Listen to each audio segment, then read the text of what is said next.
Dear students, today topic is epidermis. What is epidermis? Epidermis एक tissue का नाम है जो कि प्लांट बॉडी के अंदर ये मौजूद होता है। टिश्यू तो आप जानते होंगे कि जब बहुत सारे सेल्स इकट्ठे होते हैं, इंटरकनेक्टेड हो जाते हैं और एक ख़ास फंक्शन परफॉर्म करते हैं तो इसको टिश्यू कहा जाता है। तो एपिडर्मिस भी एक टिश्यू का नाम है प्लांट बॉडी के अंदर कि जिसमें मुख्तलिफ सेल्स एक दूसरे के साथ मिलते हैं, एक ख़ास शक्ल बना लेते हैं और एक ख़ास फंक्शन परफॉर्म करते हैं और एक ख़ास लोकेलिटी के अंदर ये मौजूद होता है, तो इसको हम कहते हैं एपिडर्मिस। तो सबसे पहले जान लेते हैं कि एपिडर्मिस का माना क्या है। एपिडर्मिस ग्रीक ज़बान का लफ्ज़ है। ईपी का मतलब है अपान और डर्मस का मतलब है स्किन। तो ये कहाँ मौजूद होता है। Epidermis tissue form a single outermost protective layer of root stem and leaf. ये जो है आउटर मोस्ट लेयर बनाता है, लेकिन ये सिंगल लेयर होता है, डबल लेयर नहीं होता। यानी लेट्स से ये एक लेयर है सेल का, तो ये इसी तरह सिंगली मौजूद होते हैं। इसके नीचे दूसरा एपिडर्मिस लेयर मौजूद नहीं होता, बल्कि एक सिंगल लेयर होता है और ये प्रोटेक्शन प्रोवाइड करता है रूट्स को, स्टेम को और लीव्स को। जैसे यहाँ पर आप देख सकते हैं कि ये प्लांट बॉडी है, तो बिल्कुल आउटर मोस्ट जो ये वाला जो लेयर आपको नजर आ रहा होगा, तो ये कौन से टिश्यू पर मुश्तमिल होगी, वो एपिडर्मल टिश्यू पर ये मुश्तमिल होगी। साथ में जो रूट्स के आउटर मोस्ट लेयर हैं, सिंगल लेयर हैं, ये भी एपिडर्मल टिश्यू से ही मिलकर बना होता है। और ये क्या प्रोवाइड करता है, प्रोटेक्शन प्रोवाइड करता है। यानी ये आउटसाइड इन्वायरमेंट है, ये सारा आउटसाइड एक्सटर्नल इन्वायरमेंट है, तो उसके जो हार्मफुल इफेक्ट्स होंगे इन्वायरमेंट के, उससे इस प्लांट बॉडी को बचाया जाएगा through the help of the single layer of cells called epidermal tissue. या single layer of cell covering plant body is called epidermis. Single layer of cell जो कि प्लांट बॉडी को कवर करता है, whole plant body को cover करता है, तो उसको एपिडर्मल टिश्यू कहा जाता है। जैसे लीव्स को कवर करता है, लीव की प्रोटेक्शन करता है, फ्लावर को कवर करता है और ये उसकी प्रोटेक्शन करता है, रूट्स को भी कवर करता है और इसकी प्रोटेक्शन करता है, और साथ में स्टेम को, यानी जितने भी प्लांट पार्ट्स हैं तो सारों के इर्द आउटर मोस्ट सिंगल लेयर जो मौजूद होता है, इसको एपिडर्मल लेयर कहा जाता है, इसको एपिडर्मल टिश्यू कहा जाता है। और उसका मेन फंक्शन जो है वो प्रोटेक्ट करवाना है, जैसे माइक्रोब से। मिसाल के तौर पर यहाँ बाहर यहाँ पर छोटे छोटे माइक्रोब्स, माइक्रो ऑर्गेनिजम्स मौजूद हैं, वो यहाँ इस लीफ के साथ जब अटैच हो जाएंगे, तो चूंकि यहाँ पर एपिडर्मल लेयर हैं तो उसको अंदर जाने नहीं दिया जाएगा और इस प्लांट बॉडी को माइक्रोब से जो कि खतरनाक हैं, उसके अंदर डिफरेंट बीमारियां काज कर सकता है, तो उसको अंदर नहीं छोड़ा जाएगा। अगर ये अंदर नहीं आ सकते तो फिर ये बीमारी किस तरह कॉज करेंगे। तो प्लांट बॉडी को डिफरेंट टाइप ऑफ डिजीज से बचा रखने का जो काम है वो भी एपिडर्मल टिश्यू प्रोवाइड कर रहा है। इसके साथ केमिकल कंपाउंड जो कि इन्वायरमेंट में मौजूद होते हैं, डिफरेंट हार्मफुल केमिकल चीजें होती हैं जो कि प्लांट बॉडी के साथ इंटरेक्ट कर जाते हैं, तो इस इंटरेक्शन के नतीजे में ये अंदर प्लांट बॉडी के इंटरनल इन्वायरमेंट में चले आते हैं और वहां पर ये डिफरेंट जो एडवर्स इफेक्ट्स होते हैं वो क्रिएट करते हैं, लेकिन एपिडर्मल टिश्यू उसको अंदर जाने नहीं देता। इसके साथ हमने, अगर आपको पता होगा, एलिलोपैथी का एक प्लांट जो है वो ऐसे केमिकल खारिज करते हैं अपने नज़दीक वाले इन्वायरमेंट में जो कि दूसरे प्लांट के ग्रोथ को इफेक्ट करता है। मिसाल के तौर पर ये एक प्लांट है, ये ऐसे केमिकल खारिज करते हैं जो कि यहाँ उसके इर्द गिर्द जो प्लांट्स उगते हैं उसके ग्रोथ को इफेक्ट करते हैं, तो ये भी एक केमिकल है। तो ये जो एपिडर्मल लेयर होता है, ये केमिकल कंपाउंड से भी जो कि खतरनाक होते हैं उससे भी प्लांट के बॉडी को प्रोटेक्ट करता है। साथ में यूवी लाइट, अल्ट्रावायलेट लाइट जो कि खतरनाक होते हैं, तो उससे भी प्लांट के बॉडी को प्रोटेक्ट किया जाता है। और ये situated very close to each other to prevent water loss. Water loss stomata जो है ये लीफ के लोअर एपिडर्मिस पर मौजूद होता है और वहां से गैसेस एक्सचेंज भी होता है, और जो एक्स्ट्रा वाटर होती हैं या जो वाटर की जो लॉस होती हैं स्टोमेटा के ज़रिए से, तो उस स्टोमेटा के जो मेसोफिल सेल्स होते हैं उसके इर्द गिर्द भी आउटर मोस्ट कवरिंग जो है ये एपिडर्मल लेयर वहाँ पर मौजूद होता है और उसके वाटर लॉस को भी ये प्रिवेंट करता है कि ज़्यादा से ज़्यादा पानी को रोका जा सके और वाटर की जो स्कैरिटी है और जो वाटर की जो कमी है उसको उससे प्लांट बॉडी को बचाया जाए। इसके साथ ये एक सिंगल लेयर है, तो ये very close to each other, यानी यहाँ पर कोई इंटरसेलुलर स्पेस मौजूद नहीं होता और ये बिल्कुल इंटरकनेक्टेड मौजूद होते हैं और उसके अंदर कोई स्पेस मौजूद नहीं होता। एपिडर्मल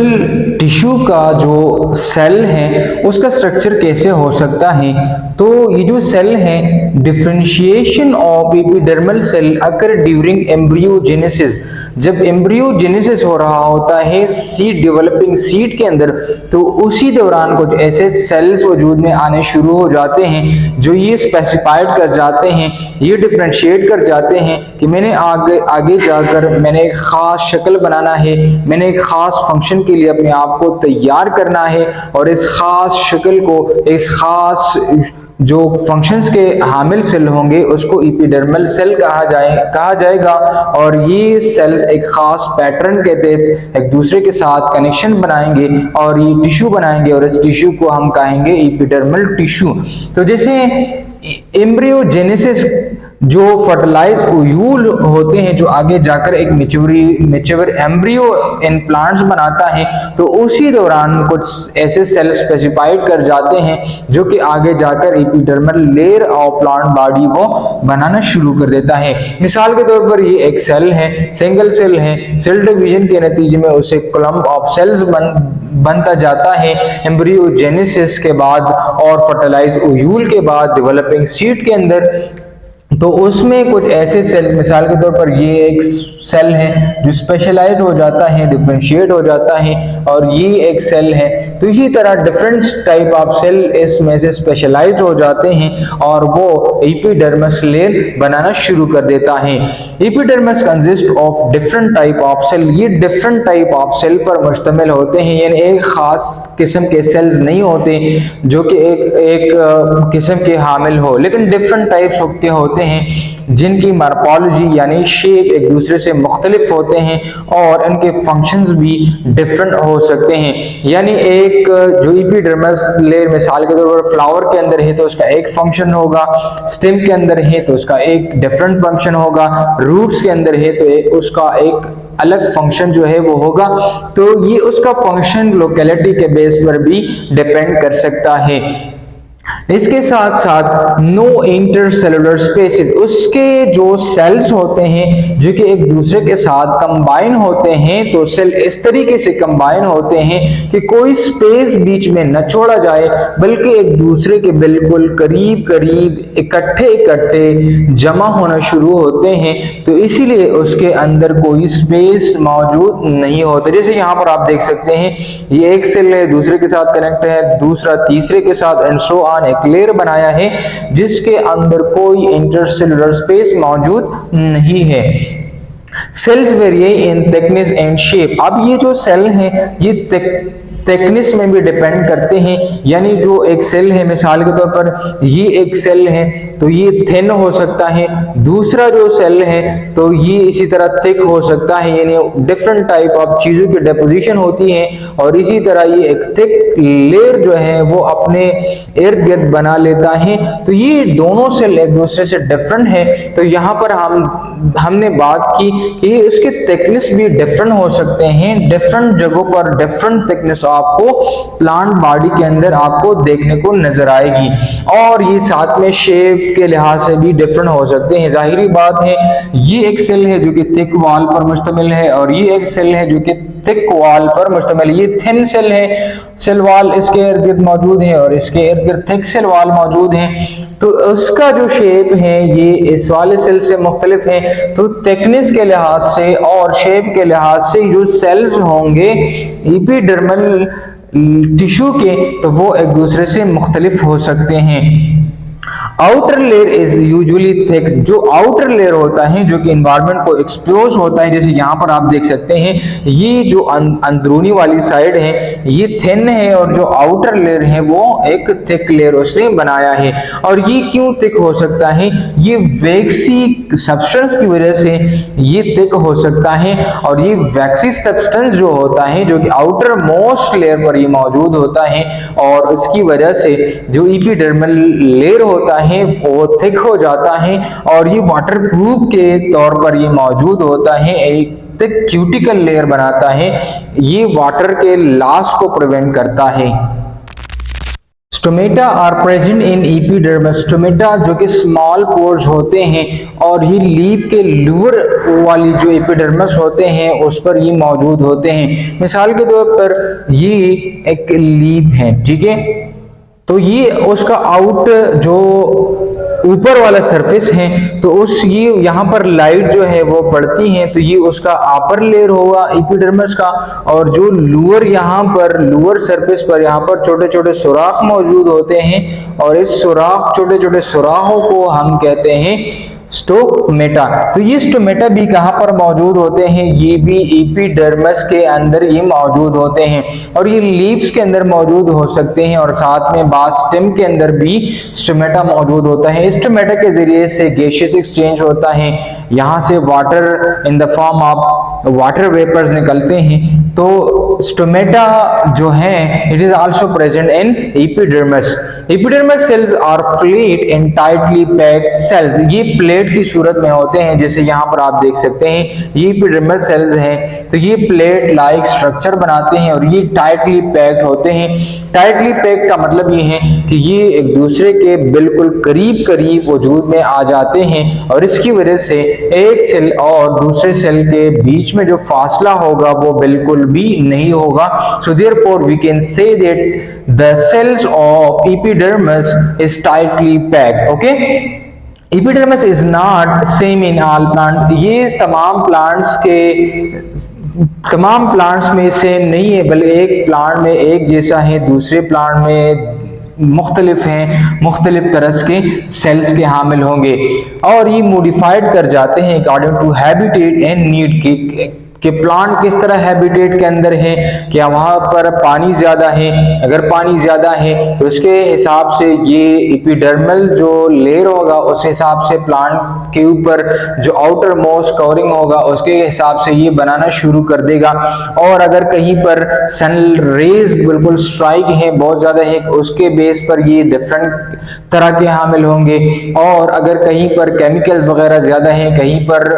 सॉल्ट की कंसंट्रेशन ज्यादा है, कहीं पर एसिड है, कहीं पर बेस है, तो ये हैबिटेट के ऊपर डिपेंड करेंगे कि प्लांट कहाँ मौजूद है। इस हैबिटेट के बुनियाद पर प्लांट्स अपने आप को अपने एक्सटर्नल एनवायरनमेंट के साथ अडॉप्ट करने की कोशिश करेगा और ये मुख्तलिफ तरह के, मुख्तलिफ शक्ल के और मुख्तलिफ मॉर्फोलॉजी के हामिल एपिडर्मल लेयर जो कि आउटर मोस्ट कवरिंग होता है वो बनाने की कोशिश करेगा। और साथ में ये नीड पर भी डिपेंड करता है कि प्लांट को किन किन चीज़ों की नीड्स हैं, उसके बुनियाद पर भी अपनी नीड्स को पूरा करने के लिए, अपने माहौल से कुछ चीज़ों को लेने के लिए और कुछ देने के लिए ये अपनी जो एपिडर्मल लेयर है प्लांट उसमें ये मॉडिफिकेशन करता रहता है। इन जीरो पॉइंट प्लांट वो प्लांट्स होते हैं जो कि एक ऐसी कंडीशन में ये ग्रो करते हैं जहां पर एनवायरनमेंट में पानी की कंसंट्रेशन कम होती है, तो उसके अंदर जो प्लांट्स होते हैं उसके जो एपिडर्मिस लेयर होता है वो थिक होता है और ये वाटर के लॉस को प्रिवेंट करता है। यानी यहाँ पर आप देख सकते हैं ये एक स्टोमेटा है, इस स्टोमेटा के जरिए से पानी की अखराज होती है और पानी की लॉस होती है। तो उसके इर्द गिर्द जो ये वाले एपिडर्मिस आपको नजर आएंगे तो ये थिक वॉल होंगे, यानी यहाँ पर डिफरेंट चीजों की डिपोजिशन होगी और ये इसी तरह थिक बनाते बनाते एक थिक मोटा लेयर बना लेगा और वाटर की लॉस को ये प्रिवेंट करेगा। यहाँ पर आप देख सकते हैं थिक इनर वॉल, यहाँ पर ये स्टोमा है, स्टोमेटा का जो इंटरनल लेयर है, तो ये थिक वॉल है, साथ में इसके अंदर न्यूक्लियस भी मौजूद हैं, और ये जो बाहर साइड पर आपको ये सेल नजर आ रहा है, ये जितने भी सेल्स हैं ये एपिडर्मल सेल हैं। तो ये जो स्टोमेटा है ये यहाँ पर आप देख सकते हैं कि ये एपिडर्मल लेयर के अंदर ही मौजूद हैं, और ये गर्ड सेल्स हैं, और ये स्टोमेटल पोर है, ये स्टोमेटल पोर के जरिए से वाटर की अखराज होती हैं, और गैसियस एक्सचेंज भी यहाँ से होकर डिफरेंट टाइप ऑफ चीज़ों की, गैसेस की वो एक्सचेंज होती रहती हैं प्लांट बॉडी के अंदर।